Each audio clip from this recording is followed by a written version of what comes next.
নির্বাচনের কথা বলি। যদিও নির্বাচন 12 ফেব্রুয়ারি শুরু হওয়ার কথা, কিন্তু নির্বাচন কিন্তু 11 তারিখ থেকে শুরু হয়ে গেছে। এটা আপনারা শুনলে অবাক হয়ে যাবেন। বিভিন্ন জায়গায় ভোট কাটা, বাক্স ভরা, ব্যালট সিল মারা, এগুলি বেশ উৎসবমুখর পরিবেশে এই রাত্রি 9টা-10টা থেকেই সিল মারা, বাক্স ভরা শুরু হয়ে গেছে। এমনকি বিভিন্ন জায়গায় ধরাও পড়ছে, আবার অনেক জায়গায় ধরা পড়ছে না। জামাতের কিছু লোক যেখানে জামাতের সুবিধা জামাত করছে, যেখানে বিএনপি সুবিধা বিএনপি করছে, যে যার মতো সিল মেরে যাচ্ছে। কয়েকটা জায়গায় ধরা পড়ছে। দাঁড়িপাল্লার এজেন্ট এইস্টের রেজাল্ট শিট সেটা তৈরি করা অনেক আগে থেকেই, 11টার মধ্যে সেটা তৈরি হয়ে গেছে। তা আবার মানে একদিন আগেই ভোট শুরু। ঢাকা 6 আমাদের সূত্রাপুর, সেখানে 23 নম্বর ওয়ার্ডে জুবিলি স্কুল ও কলেজ কেন্দ্রে ভোট শুরু হয়ে গেছে এখনই। সেখানে সমানে ভোট দিয়ে যাচ্ছে। এভাবে মানে বলতে গেলে 12 তারিখ পর্যন্ত তারা অপেক্ষা করে নাই, 11 তারিখ থেকেই ভোট কারচুপি শুরু। তা আমার প্রশ্নটা হচ্ছে যে 2018 নির্বাচনে আমাদের বদনাম দিল যে কি দিনের ভোট রাতে, আর বিএনপি এখন জেতার জন্য মানে দিনের ভোট আগের দিন থেকেই শুরু করে দিচ্ছে।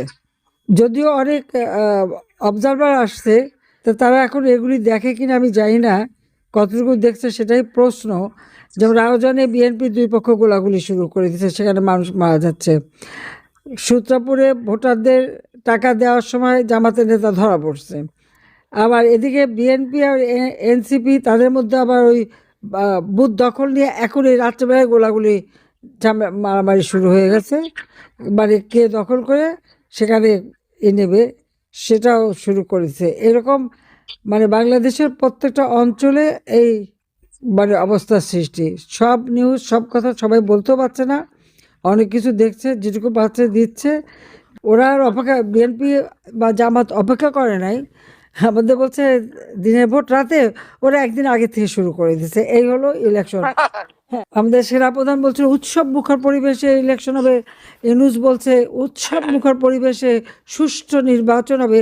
তো উৎসব মুখর পরিবেশে 11 তারিখ রাত থেকেই তারা ভোট কারচুপি শুরু করে দিয়েছে। এটা হলো বাস্তবতা। এই নির্বাচনের কোনো অর্থ নেই, এই নির্বাচন বাতিল করতে হবে, এই নির্বাচন বাতিল করতে হবে। এই নির্বাচনের কোনো হ্যাঁ না ভোটে তো না নাই, হ্যাঁ ভোটে সিল মারা।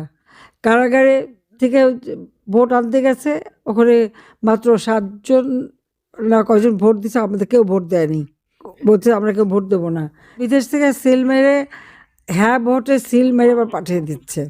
আপনারা আপনাদের প্রত্যেক এলাকায় যারা নির্বাচিত জনপ্রতিনিধি, তাদের কাছে ওই তথ্যগুলি দেবেন যে উৎসব মুখর পরিবেশে মানে 11 তারিখ রাত 11টা থেকেই এখানে ভোট কারচুপি শুরু হয়ে গেছে। এটা হলো তাদের নির্বাচন। অবশ্য নিউজ করাবে, ইউনূস সাহেব লম্বাটা বক্তৃতা দেবে, অবাধ নিরপেক্ষ সুষ্ঠু নির্বাচন হয়েছে। তো অবাধ নিরপেক্ষভাবে যে তারা ভোট কারচুপি করে সিল মেরে যাচ্ছে আগের দিন থেকে, এটা আমার মনে হয় জাতির সামনে সারা বিশ্বের কাছে জানানো উচিত। সব কিছু তো আওয়ামী লীগের দোষ। আমি বলছি আমাদের আন্দোলনও করার দরকার নাই, ভোট দিতে যাওয়ারও দরকার নাই। এখন পর্যন্ত এই আজকেও আমাদের ছাত্রলীগের একটা ছেলেকে পায় নাই বলে তার বাবাকে গ্রেপ্তার করে নিয়ে গেছে। আজকে মানুষের গণতান্ত্রিক অধিকার নাই, ভোটের অধিকার নাই। খাদ্যে নিরাপত্তা সৃষ্টি করেছিলাম, এখন বলে খাদ্য নাকি আমরা যে বলছি আমাদের উদ্বৃত্ত খাদ্যের দেশ, সেটা নাকি সঠিক না। আজকে উন্নয়নশীল দেশের মর্যাদা উন্নীত হয়েছিলাম, সেটাও করতে পারছে না। তো যাক, আপনারা সবাই ভালো থাকেন, সুস্থ থাকেন, আর দেশের মানুষের জন্য দোয়া করি, আপনার জন্য দোয়া করি।